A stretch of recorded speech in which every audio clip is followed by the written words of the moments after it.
ये एक स्ट्रक्चरल है क्योंकि मॉनसून से बहुत निराशा की उम्मीद नहीं है। रूरल इकोनॉमी में रिवाइवल देखने को मिल रहा है। अर्निंग ग्रोथ भी ठीक रही है। 500 स्टॉक अगर देखें एमएनएससी के तो उसमें से मोर देन 50% ने अच्छा रिजल्ट दिया। बैंक ने तो खैर बहुत ही अच्छा दिया। तो इसलिए अब वो उम्मीद नहीं रखनी चाहिए कि बहुत मार्केट में बड़ा एक करेक्शन आएगा, राइट? नहीं, I don't think so Neeraj ji. I don't think इतना कोई देखिए, कुछ सेक्टर्स ऐसे हैं नीरज जी जो जिनका टाइम और प्राइस करेक्शन दोनों हो चुका है। जैसे अगर हम कंज्यूमर स्टेपल्स की बात करते हैं, राइट, तो आई थिंक ऐसे काफी सारे सेक्टर्स हैं जो सपोर्ट कर सकते हैं। तो आई थिंक अगर बैंक निफ्टी यहाँ से भी ज्यादा ऊपर नहीं जाए and FMCG comes in to support, autos comes in to support, cement comes in to support, and pharma, I think जो जैसे अगर हम पोर्टफोलियो बढ़ा रहे हैं तो हम ये 3-4 सेक्टर्स की तरफ ज्यादा झुकाव डाल रहे हैं। तो आई थिंक काफी सपोर्ट है मार्केट के लिए। और रिलायंस की तो हमने चर्चा ही नहीं की। तो I think all in all, like I said, support है थोड़ा। जो व्यू मेरे भी मन में बन रहा था कि शायद एक करेक्शन आएगी, वो वो बेरिशनेस मेरे भी दिमाग में थोड़ी अभी कम हो रही है। क्योंकि जैसे मैंने आपसे कहा कि अब तक जो इकोनॉमिक स्थिति होनी चाहिए थी, जीएसटी के नंबर्स भी देख लीजिए, right Neeraj ji, 1.57 lakh crores, 14 months running at over 1.5 lakh crores. So I think at an aggregate things are looking okay. Maybe we overestimated how bad things could be. नहीं हुआ. It's good for us. It's good for business. We should smile and take it forward and hope it keeps going higher. बिल्कुल बिल्कुल ऊंचाई जाना चाहिए। लेकिन अनुराग जी, आपके देश में बहुत ही गजब डिवीज़न है ना। नोमुरा कुछ कहता है, मॉर्गन स्टैनली कुछ कहता है, बीएनओ और कुछ कहता है, गोल्डमैन सैक्स फिर से एक और बात अलग कहता है। अब जैसे हमारे सामने दो हैं, नोमुरा की और मॉर्गन स्टैनली की एकदम ताज़ा बातचीत। वो कह रहा है, नोमुरा कह रहा है कि नहीं, मेरे को तो लगता है कि अमेरिका में रिसेशन बिल्कुल कुछ चीज़ों में आ चुका, कुछ में आने वाला है। मॉर्गन स्टैनली बिल्कुल नहीं मानते ये बात को। लेकिन आपके मार्केट ने भी कमाल किया है। अब ये एक आलोचना हो सकती है कि केवल वो 7 स्टॉक है, या जैसे एक फैशन चला आजकल एआई का, खाली आप नाम ले लो बस पंख लग जाते हैं स्टॉक में, है ना। काम अभी हुआ है नहीं हुआ है, लेकिन आपने ये बता दिया कि हम तो अब एआई पे फोकस करेंगे, तो आपको हो सकता है 2 दिन में $200 बिलियन का मार्केट कैप आपका बढ़ जाए। कोई ऐसी चीज़ है जो हम लोग मिस कर रहे हैं क्या अनुराग, कि मार्केट एकदम एक डिफरेंट टेंजेंट में चल रहा है? और अब तो अब देखिए स्मॉल मिड कैप भी आपके यहाँ बहुत चल रहे हैं। सो नीरज, देखिए, मुझे नहीं लगता ऐसा कुछ मार्केट मिस कर रहा है। मार्केट क्या ट्रेंड ले रहा है नीरज, कि जब कैपिटल का कांस्टेंट होता है तो बिग कंपनीज जो ऑलरेडी एस्टैब्लिश्ड हैं वो बेनिफिट करती हैं। तो अगर सपोज एआई का रेवोल्यूशन, और एआई में इन्वेस्टमेंट चाहिए होगा, और मेटावर्स में भी इन्वेस्टमेंट चाहिए होगा, और अभी एप्पल ने, इंटरेस्टिंगली एप्पल ने अपना लॉन्च किया $3,500 का चश्मा और उसको उसमें उन्होंने एआई का वर्ड का यूज नहीं किया, बट तकरीबन उसको वो रेफर करते रहे कि टेक्नोलॉजी वही है। तो ऐसे में नीरज, पैसे वो लगा पाएगा जो कि जिसके पास ऑलरेडी कैश इंजन होगा। नए प्लेयर्स के लिए आकर के उस मार्केट में अपनी पोजीशन बनाना बहुत डिफिकल्ट होता है।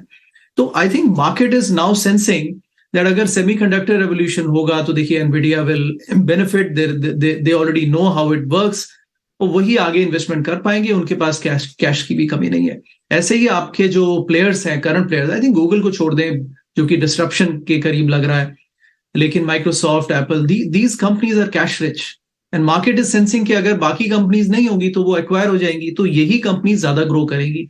सेकंड, इनके पास डेट नहीं है नीरज, तो रिसेशन में सबसे ज्यादा खतरा रहता है डेट का। तो that's why there is a piling on. I understand ये जो रैली है ये कंफर्टेबल रैली नहीं है Neeraj, because if one Apple is worth more than 2000 stocks of Russell index, right, तो फिर कुछ तो गलती है। तो ये हैवी कॉन्सेंट्रेशन की रीजन ये है, क्योंकि नीरज हमें ये भी समझना होगा, और ये इंडियन मार्केट की भी चैलेंज कई बार होता है, कि there are lot of active funds जो कि मार्केट से पैसा बाहर नहीं निकाल सकते हैं, उनको इन्वेस्टेड ही रहना है। और अगर इन्वेस्टेड रहना है तो then they have to latch on to the sectors जो कि कम गिरे इनकेस अगर कोई खतरा आता है। तो ये नीरज, इसको काइंड ऑफ दिस एक्सप्लेन्स कि क्यों ये 7 स्टॉक की रैली है और बाकी स्टॉक्स पार्टिसिपेट नहीं कर रहे हैं। अब पिछले हफ्ते में ये थोड़ा ट्रेंड दिखा, और इस हफ्ते कि बाकी में थोड़ा ब्रॉड बेस एक राइज आ रहा है, बट नीरज उस पर अर्ली कुछ कहना बहुत जल्दबाजी होगी, बिकॉज वो सस्टेनेबल नहीं लगता।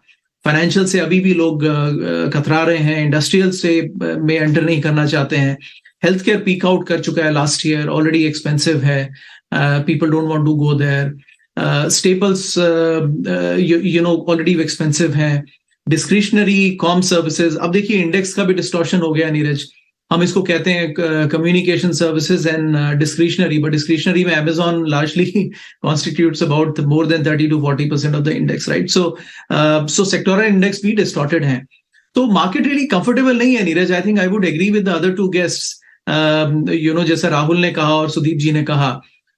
देखिए जो अभी लग रहा है कि फियर्स चले गए हैं, but I think situation Neeraj वहीं बनी हुई है, except that we are hoping that economy slow down होगी तो 1-1.5 साल में it will come back.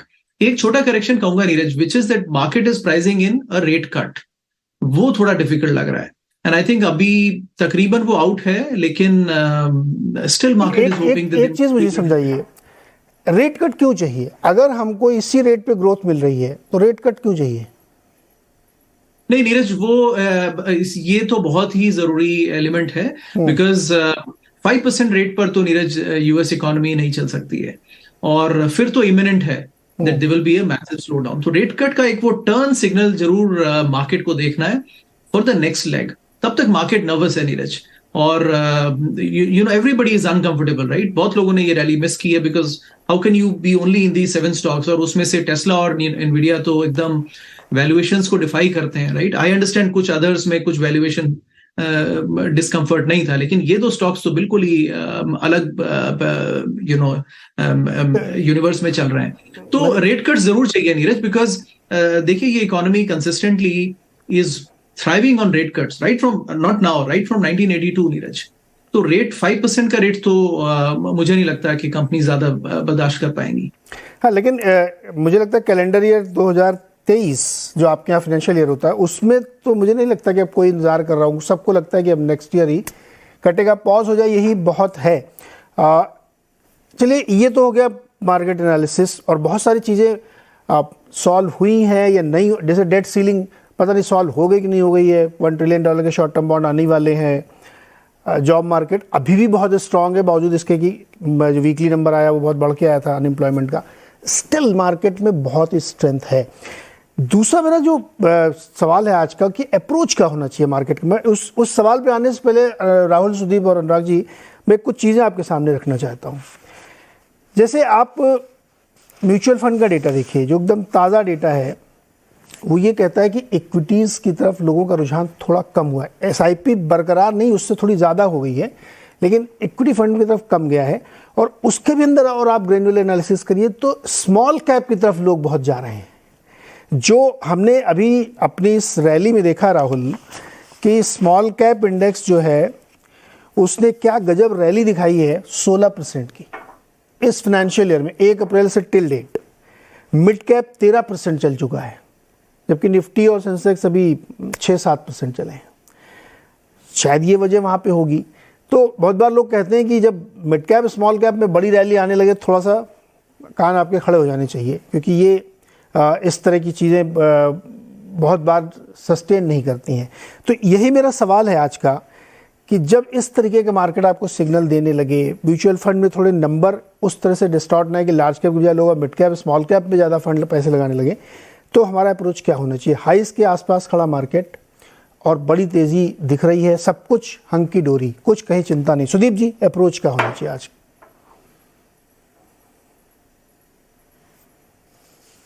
Sudeep sir, आपसे है सवाल। देखिए, मैं तो ये जरूर कहना चाहूंगा नीरज जी कि आप जो कह रहे हैं सब ठीक कह रहे हैं, और ये जो आंकड़े म्यूचुअल फंड के आए हैं, जो आप जिसका आप विश्लेषण कर रहे थे, इसमें मैं एक चीज कहना चाहूंगा कि जो रिटेल इन्वेस्टर्स हैं एक तरह से प्रॉफिट बुक भी कर रहे हैं। जो इक्विटी फंड्स में अच्छा खासा पैसा बन गया, वहां पे शायद बुक कर रहे हैं, और स्मॉल कैप की तरफ उनका नजर आ रहा है, क्योंकि वहां पे अभी भी वैल्यूएशन अट्रैक्टिव लग रहा है, तो वहां पे शायद मूव कर रहा है पैसा। तो आई थिंक ये जो ट्रेंड है, इसको शायद ऐसे एक्सप्लेन कर सकते हैं। पर एक लेवल का मेच्योरिटी निवेशक के पास भी आया है, इसीलिए जो एक जमाने में देखने को मिलता था, जो मार्केट थोड़ा बहुत गिरता था, सब लोग निकलते थे मार्केट से, वो बात नहीं हो रहा है। मार्केट में अभी भी इनफ्लोज आ रहे हैं।